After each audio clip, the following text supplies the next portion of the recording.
बच्चों, कैसे हैं आप। मैं अरविंद आर्य आसान फिजिक्स के ऑनलाइन प्लेटफॉर्म पर आपका स्वागत करता हूं। तो आज हम नया नेक्स्ट कॉन्सेप्ट पढ़ेंगे जिसमें हम पढ़ेंगे रिफ्रैक्शन ऑफ लाइट। तो फटाफट आप वीडियो को लाइक करें, शेयर करें और जिन बच्चों ने चैनल को सब्सक्राइब नहीं किया वो फटाफट इसको सब्सक्राइब करें। तो हम स्टार्ट करते हैं आज का सेशन। और आप ये बताइए हमको कमेंट करके कमेंट बॉक्स में कि आपको ये जो लेक्चर्स हैं वो कितने बेनिफिशियल हैं आपके प्रिपरेशन के लिए। तो सभी बच्चे कमेंट करके बताएंगे। तो स्टार्ट करते हैं आज का सेशन। तो देखिए आज हम डिस्कस करेंगे refraction of light. So what do you mean by the refraction of light? So whenever A light रे we can define the refraction of light. So whenever a light ray move from one homogeneous medium strike to a transparent surface of other homogeneous medium obliquely, then it moves in second homogeneous medium by shifting their original path. This phenomena is called refraction of light. फिर से सुने, whenever a light ray move from one homogeneous medium strike obliquely on the transparent refracting surface of other medium, then the light ray enters in the second homogeneous medium by shifting their original path. This phenomenon is called refraction of light. Okay, so in refraction of light, जैसे this is the light ray incident on transparent refracting surface, then it moves in second transparent refracting medium, because whenever the light ray incident on obliquely on the transparent surface, then it moves in other homogeneous medium by shifting their original path. This phenomenon is called as refraction of light. फिर देखिए जो ideal refracting surface है, ideal refracting surface से light ray का total refraction होगा, total light rays, total amount of light ray get shifted in second transparent refracting surface या second transparent refracting medium. Okay, but whenever the surface is not perfectly refracting, then some part of light get reflected. Some part of light get reflected. If this surface is not completely refracting surface, then the some part of light get reflected and maximum part get refracted. Okay, तो हमने क्या कहा, refraction of light की definition देखी.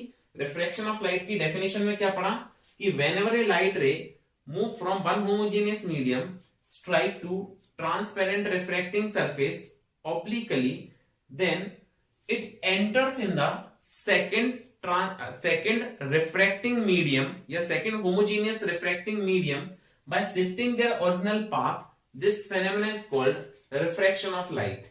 Okay, so now in refraction of light there are two basic conditions कि whenever a light ray move from rarer to denser medium, whenever light ray move from one homogeneous medium to other homogeneous medium, so whenever the light ray move from rarer medium to denser medium, rarer medium to denser medium, then it shifted towards the normal, it gets shifted towards the normal.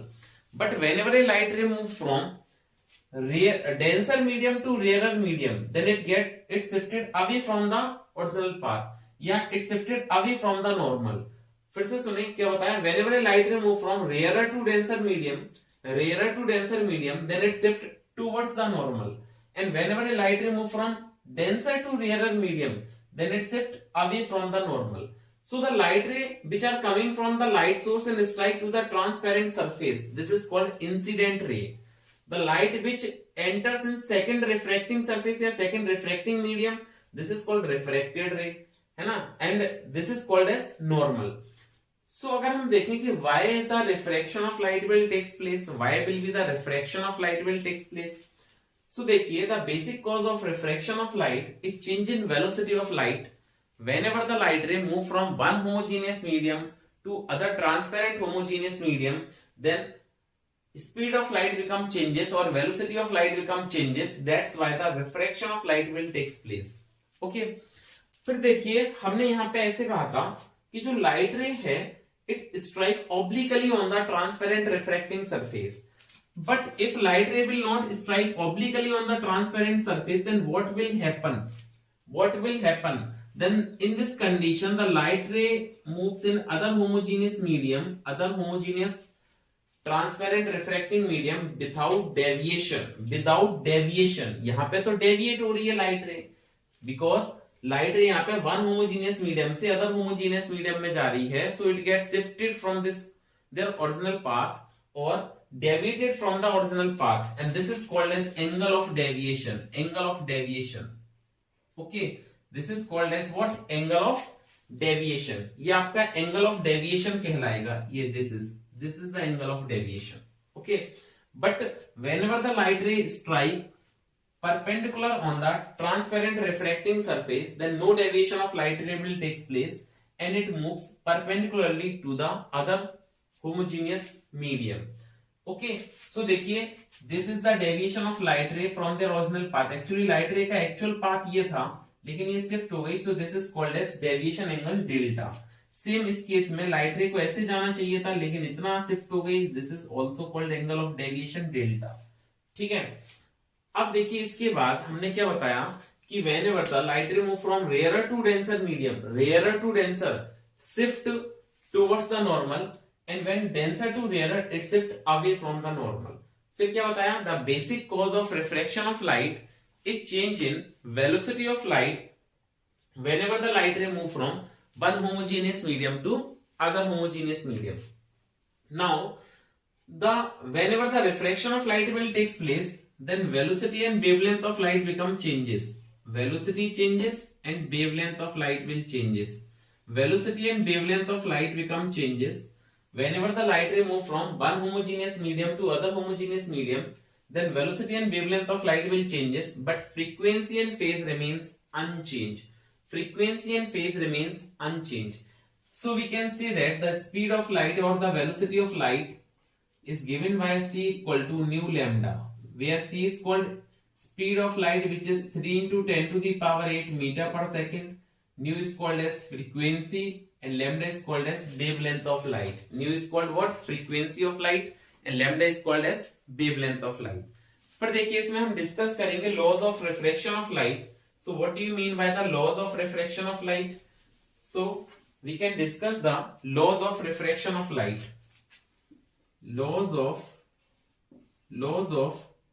Refraction, laws of refraction of light. Refraction of light. So there are two law of refraction of light. There are two law of refraction of light.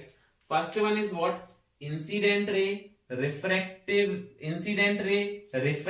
ray and normal.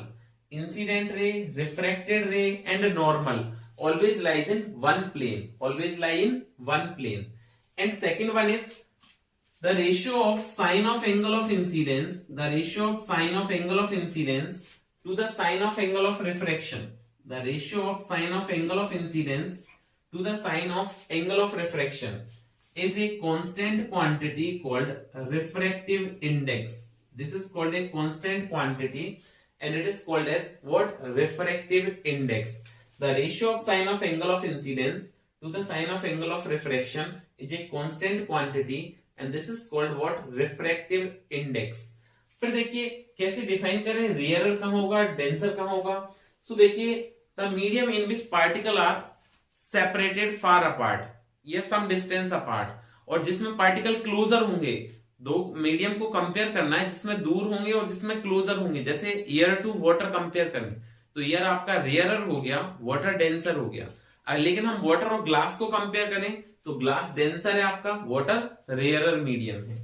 Okay, so second law आपका क्या बताया? The ratio of sine of angle of incidence to the sine of angle of refraction is a constant quantity called refractive index, and this is also called as Snell's law. This is also called as what?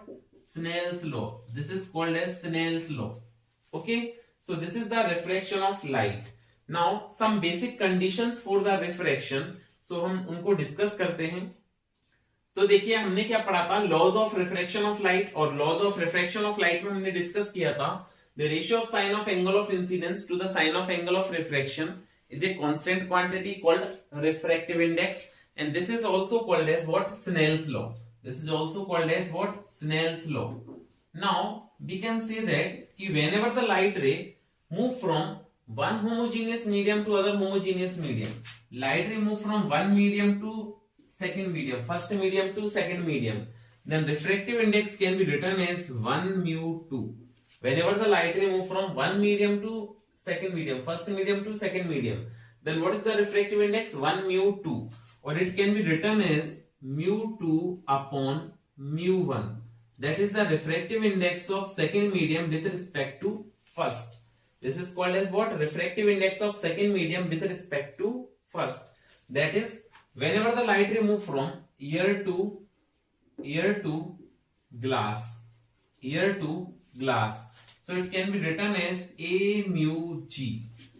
Light ray should move from ear to glass, but it can be written as mu G upon mu A. Mu G upon mu A. But what is this? This is called as refractive index of glass with respect to air.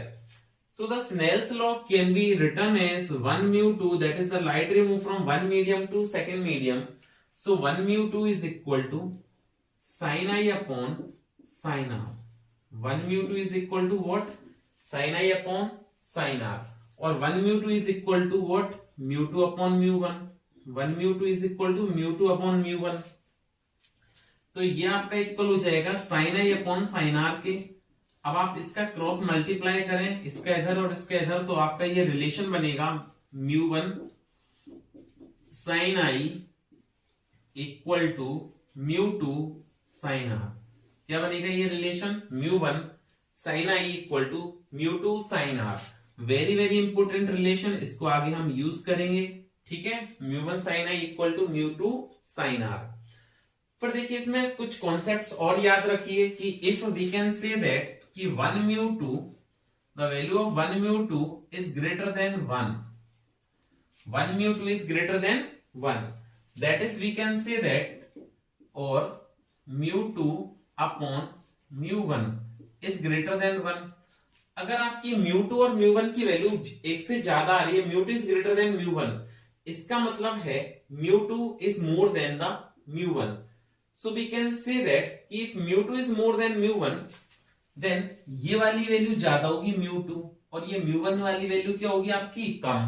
तभी आपको क्या मिलेगा? एक से ज्यादा मिलेगा. क्या बताया आपको? mu 2 is more than mu 1. mu 2 upon mu 1 is greater than 1. इसका मतलब ये हुआ mu 2 ज्यादा है और mu 1 आपके पास क्या है? कम. अगर mu 2 ज्यादा है, दैट इज ये कैसा मीडियम है? डेंसर मीडियम है. ये कैसा मीडियम है? डेंसर मीडियम है. और ये कैसा मीडियम है? रेयरर मीडियम है. So in this condition angle of incidence should be more than the angle of refraction. Angle I more than the angle R. So light ray should move from rarer to denser medium. Rarer to denser medium. फिर से सुने, if 1 mu 2 is greater than 1, that is mu 2 upon mu 1 greater than 1. अगर mu 2 upon mu 1 की value एक से ज्यादा है, more than 1 है, इसका मतलब mu 2 बड़ा होगा और mu 1 क्या होगा? छोटा. तभी ऐसा पॉसिबल है. तो so we can say that the light ray should move from what? Rarer to denser medium. अगर लाइट रे रेयरर से डेंसर जा रही है, क्योंकि ये डेंसर होना चाहिए तभी इसकी वैल्यू ज्यादा आएगी, और ये रेयरर होना चाहिए क्योंकि रेयरर में पार्टिकल सेपरेटेड होते हैं, तो रिफ्रैक्टिव इंडेक्स कम होगा. जैसे एयर का 1 लेते हैं, वाटर का लेकिन 1.33 होता है. सो ये मोर देन 1 आ गया. इसका मतलब angle of incidence is more than the angle of refraction. और light ray should move from rarer to denser medium. But if we can say that कि 1 mu 2 is less than 1. 1 mu 2 is what? Less than 1. अगर आपको ऐसा है 1 mu 2 की value जो है वो एक से कम है, 1 mu 2 is less than 1, then we can say that कि mu 2 upon mu 1 is less than 1. और अगर आपके पास mu 2 upon mu 1 की वैल्यू less than 1 है, इसका मतलब mu 2 छोटा रहा होगा और mu 1 ज्यादा. mu 2 स्मॉलर है और mu 1 क्या है? ग्रेटर है. सो जब ये ग्रेटर है और ये स्मॉलर है, तो डिवाइड लगाओगे तो 1 से कम आएगा. 1 से कम आएगा, इसका मतलब है ये छोटा है, तो ये कहां जा रहा है? मतलब ये छोटा है. तो light ray should move from denser to rarer medium. तो rarer denser to rarer medium, क्योंकि रेयरर में mu 2 कम होगा, रेयरर में mu 2 कम होगा और डेंसर में mu 1 ज्यादा होगा. तो ये कम है, ये ज्यादा है. तो इस केस में क्या होगा कि आपका जो एंगल ऑफ आई है, I should be less than the R. Angle of incidence less than the angle of refraction, and light ray should move from denser to rarer medium. फिर देखिए नेक्स्ट टॉपिक की हम discuss करते हैं क्या? Refractive index. तो देखिए refractive index क्या होगा? एक तो फॉर्मूला हमने ये पढ़ा रिफ्रैक्टिव इंडेक्स का, क्या? ratio of sine of angle of incidence to the sine of angle of refraction is called as refractive index, is called as what? Refractive index. लेकिन इसका एक और फॉर्मूला होता है, क्या होता है वो? Speed of light in vacuum air और vacuum to the speed of light in medium. क्या कह सकते हैं? The ratio of velocity of light in air और vacuum to the velocity of light in medium is called refractive index. इसी बात को आप ऐसे भी लिख सकते हैं, speed of light in one medium to the speed of light in second medium, और the velocity of light in one medium to the velocity of light in second medium is called refractive index. अब देखिए, it is the ratio of two similar quantities. So we can say that the refractive index is unitless and dimensionless quantity. It is a unitless and dimensionless quantity. Now refractive index can be classified into two types. First one is called as absolute refractive index. First one is called what? Absolute refractive index. Absolute refractive index. So what is the absolute refractive index? So we can define it is the refractive index of any medium with respect to air. Refractive index of any medium with respect to air is called absolute refractive index. Like we can say that refractive index of water with respect to air is 4/3 or 1.33. It is a absolute refractive index because ये same quantity का ratio है. सो मैंने कहा it is a unitless and dimensionless quantity. पर देखिए, फटाफट video को like share जरूर कर दें, लाइक शेयर जरूर करें. तो देखिए, फिर नेक्स्ट लिखेंगे refractive index of glass with respect to air. तो refractive index of glass with respect to air is 3/2 और it is 1.5. It is also called absolute refractive index. Okay, this is also called as absolute refractive index. Second part जो होता है इसका, second part जो है उसको हम कहेंगे relative refractive index. Second one is what? Relative refractive index. Relative refractive index. So देखिए, रिलेटिव रिफ्रैक्टिव इंडेक्स क्या होगा? The refractive index of one medium with respect to other. Refractive index of one medium with respect to other is called relative refractive index. Is called as relative refractive index. जैसे refractive index of water with respect to glass, तो आप इसको क्या लिखेंगे? Mu G upon mu W, क्योंकि 1 mu 2 को mu 2 upon mu 1 लिखा था. तो ये आपका क्या आएगा? Mu G upon mu W. ये क्या आएगा? Mu G upon mu W. और एयर के रिस्पेक्ट में ले तो ए म्यू जी अपॉन ए म्यू डब्ल्यू. तो ग्लास का क्या होगा? 3/2. वाटर का क्या होगा? 4/3. सॉल्व करेंगे तो कितना आएगा? 3/2 और इसको लिखेंगे हम 3/4. That is 9/8. This is called relative refractive index. और देखिए, हम लिखे refractive index of glass with respect to water. Refractive index of glass with respect to water. So आप क्या लिखेंगे? Mu W divided by mu G, और it is 8/9. This is called relative refractive index. तो ये क्या है आपका? Refractive index of air with respect to water. तो refractive index of one medium with respect to other, जैसे आपको पहले ही बताया था, one medium with respect to other. और ये आपका कहलाता है, पढ़ते कैसे हैं? Refractive index of second medium with respect to first. लेकिन कहते क्या है?